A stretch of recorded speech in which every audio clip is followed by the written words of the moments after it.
आइए प्यारे साथियों, आज हम फिर से एक नया टॉपिक लेकर के आए हैं और तुम्हारा टॉपिक है विचित्र साक्षी।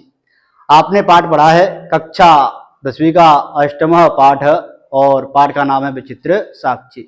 इसी पाठ की आज हम कहानी लेकर के आए हैं। तो कहानी के अंतर्गत क्या है, आपको पेपर में कहानी किस प्रकार लिखनी है। तो आपको देखना है कि कहानी कितनी बड़ी लिखनी है और कितनी शब्दों में आपको कहानी लिखनी है, जिससे आपको बोर्ड परीक्षाओं में 2 नंबर प्राप्त हो सके। तो हम चलते हैं कहानी की ओर, बने रहें वीडियो के साथ, जिससे आपको अपनी पूरी कहानी लिखने के लिए बोर्ड पेपरों में मिल सके। चलते हैं, देखिए विचित्र साक्षी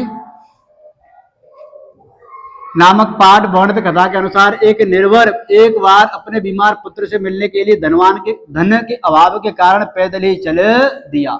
यानी उसके पास रहने के लिए पैसे नहीं थे, जाने के लिए बस से पैसे नहीं थे।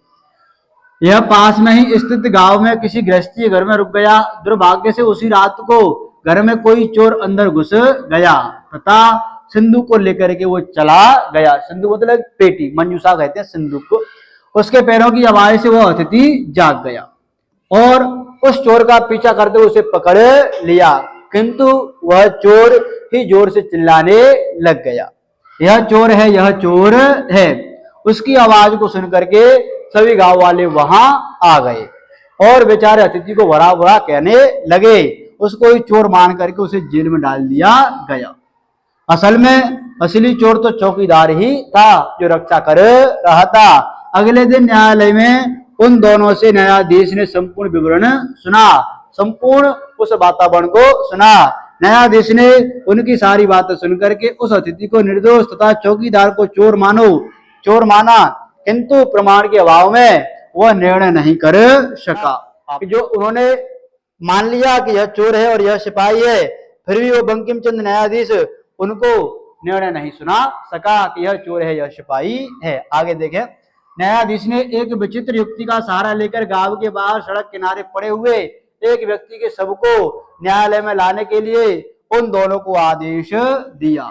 आदेश के अनुसार शव लाते समय मार्ग में जब सबके भार से पीड़ित होकर के वह अतिथि चिल्लाने लगा, तब असली चोर ने कहा, तुमने मुझे चोरी करने से रोका था, अब उसका फल भोगोगे। तुम्हें चोरी के आरोप में 3 वर्ष की सजा भी होगी। न्यायालय में शव लाने के बाद न्यायाधीश ने फिर से उन दोनों से घटना के विषय में पूछा। तब चौकीदार ने अपना पक्ष प्रस्तुत करने लगा। तभी उस शव ने अपने दुपट्टे को हटाकर एवं न्यायाधीश को प्रमाण किया और मार्ग में चौकीदार द्वारा कही गई बातों को सुना दिया और न्यायाधीश ने चौकीदार को कारावास का दंड दे करके व्यक्ति को सम्मान पूर्वक मुक्त किया। यह कहानी इसी प्रकार आपको बोर्ड परीक्षाओं में लिखनी है, जिससे आपको आसानी से 2 नंबर प्राप्त। तो आपको हमने 3 कहानियों का अध्ययन करा दिया है। आगे अगले वीडियो हम पढ़ेंगे 4थी कहानी।